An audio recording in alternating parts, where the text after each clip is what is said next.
Hello everyone, welcome to another series of today's GK. Let's begin with previous day's practice question. Question was, sometimes seen in the news, the scheme for capacity building in textiles sector, that is Samarth, is an initiative of which of the following ministries?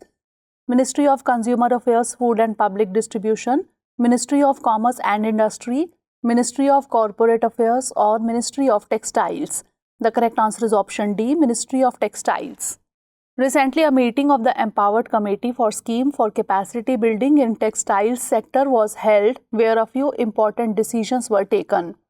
The panel of implementing partners has been broadened with empanelment of 43 new implementing partners. An additional target of training around 75,000 beneficiaries has been allocated to the training partners to enable imparting of skill to the workforce. The Samarth is a demand-driven and placement-oriented umbrella skilling program of the Ministry of Textiles formulated under the broad skilling policy framework adopted by MO, Skill Development and Entrepreneurship. The scheme aims to incentivize and supplement the efforts of the industry in creating jobs in the organized, textile and related sectors. The Samarth also caters to the upskilling or reskilling requirement of traditional textile sectors such as handloom, handicraft, silk and jute. Therefore, option D is the correct answer. Now, let's begin today's session. First question is, consider the following statements regarding the Collegium system for Supreme Court. 1. It is headed by the CJI and comprises 4 other senior-most judges of the court. 2. It has its genesis in a series of Supreme Court judgments called the judges' cases. 3. There is no role of the government in this process. How many of the statements given above is or are correct? Only 1, only 2, all 3 or none? The correct answer is option B, only 2. Recently, the Supreme Court of India has got 2 new judges, namely Justice Prashant Kumar Mishra and Justice K.V. Vishwanathan. It is the system of appointment and transfer of judges that has evolved through judgments of the Supreme Court and not by an act of Parliament or by a provision of the Constitution. The SC Collegium is headed by the CJI, that is Chief Justice of India, and comprises 4 other senior-most judges of the court. Hence, statement 1 is correct. The Collegium system is in charge of selecting new judges and transferring outgoing justices. Judges selecting judges are employed by the Collegium. The Supreme Court rulings, known as the 3 judges' cases, serve as the system's cornerstone. Hence, statement 2 is correct. The Collegium would submit suggestions for the central government's selection of judges. The government must approve the names if the Collegium sends them again with the same name. Hence, statement 3 is not correct. Therefore, option B is the correct answer. Next question is, which of the following statements accurately describes the National Policy for Rare Diseases 2021 launched in India? It aims to provide affordable and accessible healthcare services for individuals affected by rare diseases through financial support, research, and infrastructure development. It primarily focuses on the prevention and eradication of rare diseases in India through public health campaigns, vaccination drives. It emphasizes the need for mandatory genetic testing for all individuals in order to identify potential rare diseases at an early stage.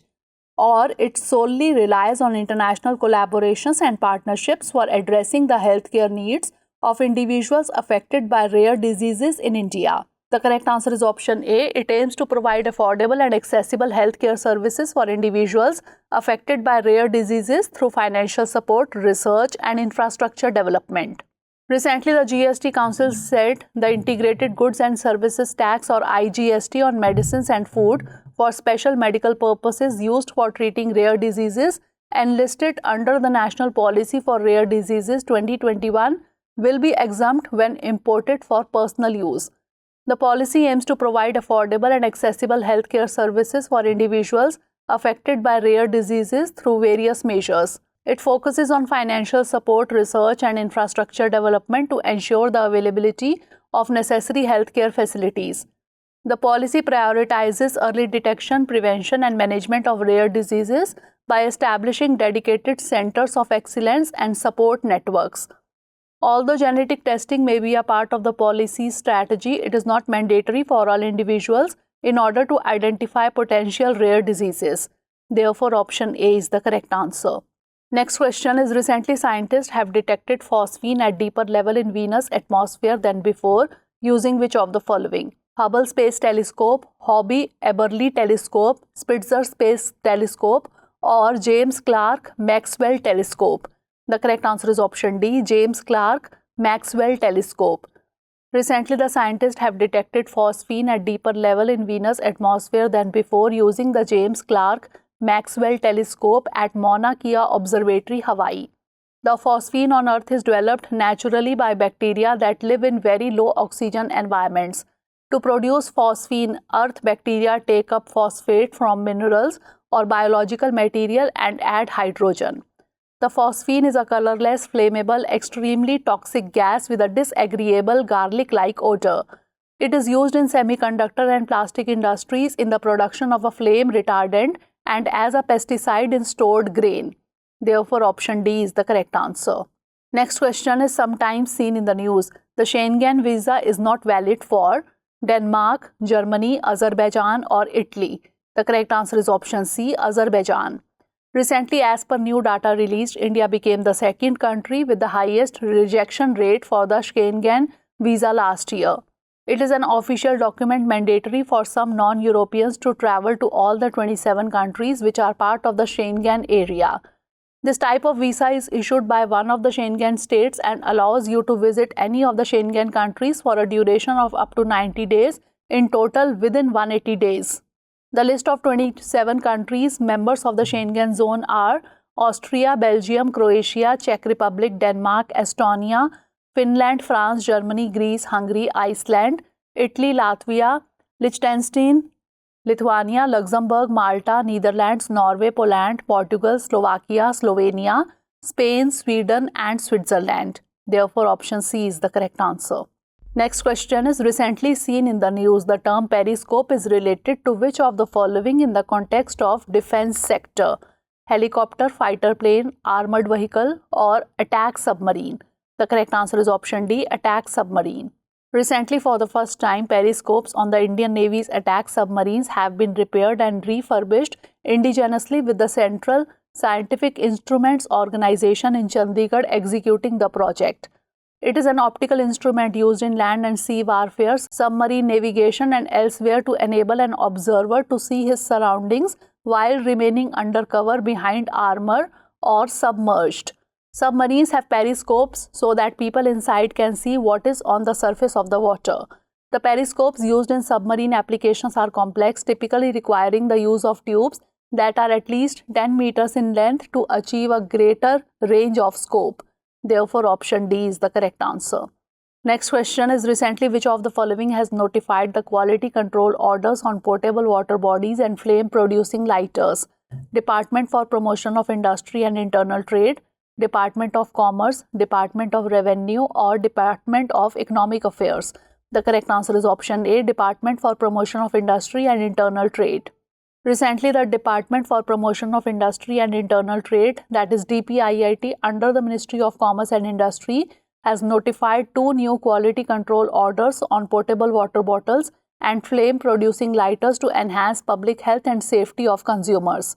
The main aim of the QCO is to control the import of sub-quality and cheaper items and to ensure that customers get quality products. The QCOs are issued by various ministries and departments of Government of India in exercise of the powers conferred by Section 16 of the Bureau of Indian Standards Act 2016. For the implementation of the provisions of QCO, BIS acts as the certification authority. BIS also acts as the enforcement authority for the products specified in the QCO. Therefore, option B is the correct answer.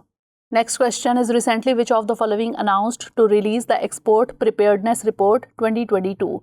Ministry of Commerce and Industry, Niti Aayog, Ministry of Corporate Affairs, or Statistics and Program Implementation?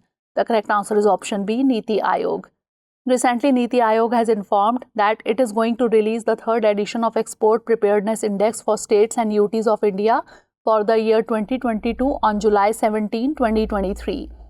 The report discusses India's export performance amid the prevailing global trade context in financial year 2022, followed by an overview of the country's sector-specific export performance. The report further highlights the need to develop our districts as export hubs in the country and undertakes a district-level analysis of merchandise exports in the country. It is a comprehensive tool which measures the export preparedness of the states and UTs in India. The index undertakes a comprehensive analysis of states and UTs across export-related parameters in order to identify their strengths and weaknesses. Therefore, option B is the correct answer. Recently, the term Anthropocene Epoch was seen in the news. It was first coined by Paul Crutzen and Eugene Stormer, John Clauser, Elaine Aspect and Svante Pabo, or Douglas W. Diamond. The correct answer is option A, Paul Crutzen and Eugene Stormer. Recently, the geologists have said sediments at Crawford Lake in Canada's Ontario have provided evidence of the beginning of the Anthropocene epoch. The members of the Anthropocene Working Group, which has been working since 2009 to make the Anthropocene part of the planet's time scale, the 35 geologists have estimated that the new epoch started sometime between 1950 and 1954. The Anthropocene epoch as a term was first coined by Nobel Prize-winning chemist Paul Crutzen and biology professor Eugene Stormer in 2000 to denote the present geological time interval.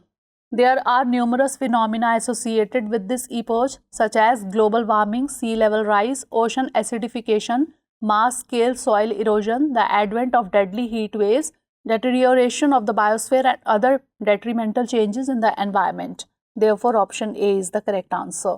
Next question is sometimes seen in the news. The Mishti scheme is an initiative of Ministry of Earth Sciences, Ministry of Environment, Forest and Climate Change, Ministry of Development of Northeastern Region, or Ministry of Rural Development. The correct answer is option B, Ministry of Environment, Forest and Climate Change. Recently, the Ministry of Environment, Forest and Climate Change organized a mangrove plantation program at Kovalam Panchayat in Chengalpattu district in Tamil Nadu. The plantation drive was part of the Mangrove Initiative for Shoreline Habitats and Tangible Incomes, that is Mishti scheme.